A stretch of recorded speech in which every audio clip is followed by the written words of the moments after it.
Microwaves are great for popping popcorn or heating a quick snack. However, some foods become dangerous and make you very sick when heated in the microwave.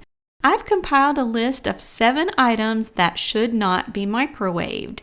If you heat these items, you could end up with severe stomach ailments or even a hospital visit. In case we haven't met, I'm Lora Lea. I'm a formulator and domestic engineer with over 25 years of experience.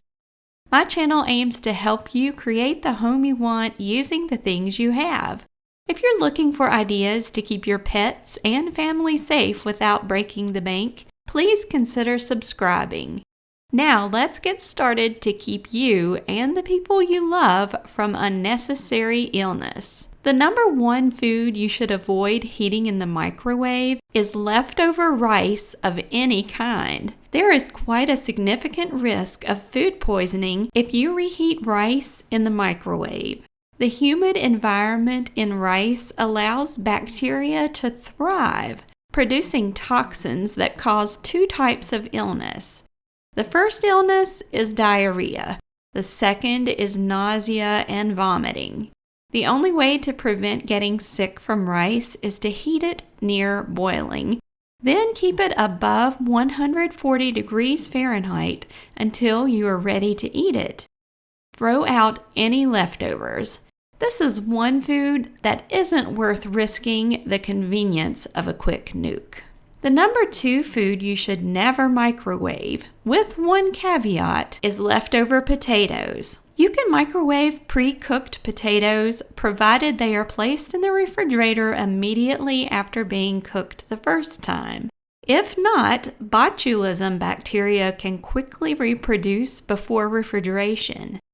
Reheating potatoes in the microwave does not kill these bacteria.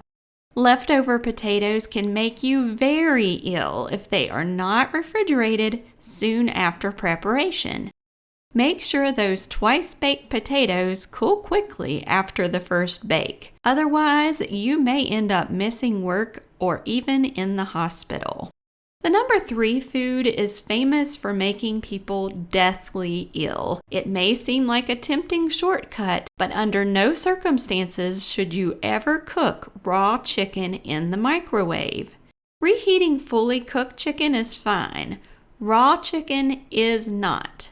Microwaves heat from the first inch to 1.5 inches. Everything deeper than that is heated by conduction or radiant heat from the outer layers. This means there are cool pockets that do not heat thoroughly enough to kill salmonella. Not only can salmonella survive, but it can also thrive in unevenly heated chicken.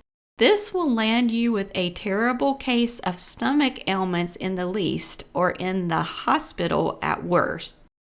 When cooking raw chicken, opt for the stovetop or oven.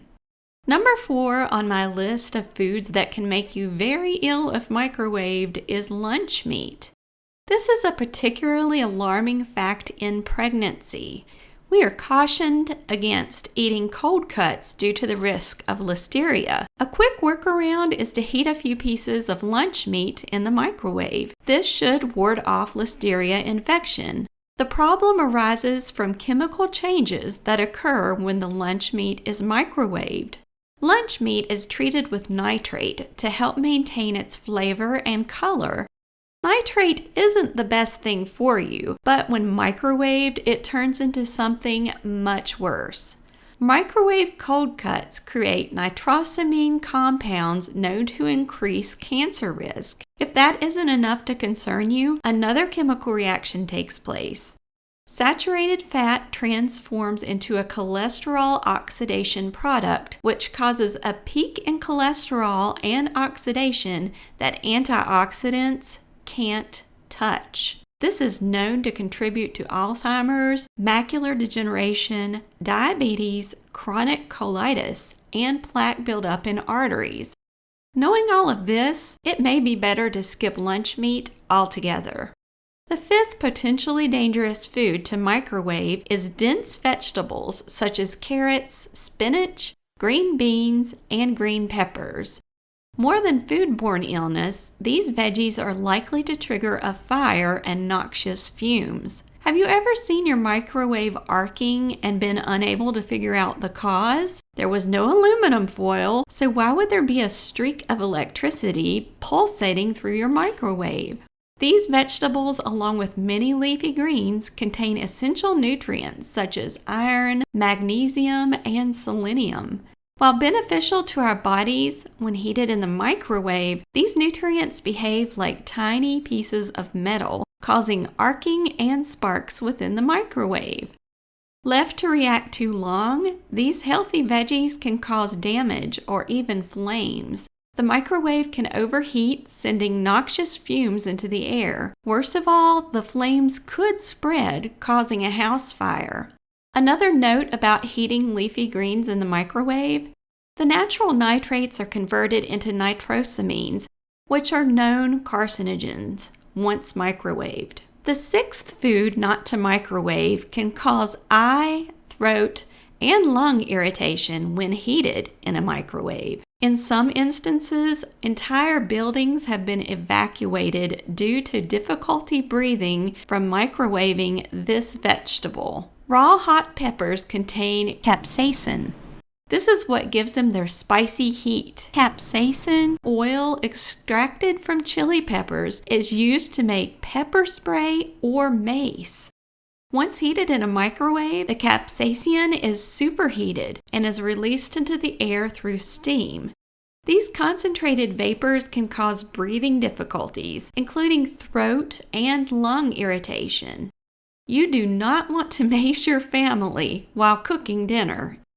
The final food you should never microwave can cause a nasty explosion. The danger of it blowing up is not only in the microwave, but when you take the first bite. Whole eggs in the shell are a time bomb when microwaved. Moisture inside the egg turns to steam and accumulates within the shell. Some steam can escape through the porous eggshell, but not enough to release the impending pressure inside. The egg ruptures and explodes. There is also a risk of explosion when microwaving a whole unbeaten egg yolk. The same principle applies, but this scenario is often more perilous due to the timing of the blast. Pressure may remain in the egg until you take your first bite. A rush of steam can inflict severe burns on your face, lips, and inside your mouth. Always prick an egg yolk before cooking it whole in the microwave. Having said all this, I am by no means anti-microwave. There are thousands of ways to safely utilize this kitchen helper to expedite meal preparation and cooking time. I want my viewers to be informed so they can keep their families and themselves healthy and safe. I hope you found this information helpful. I'll see you next time. God bless.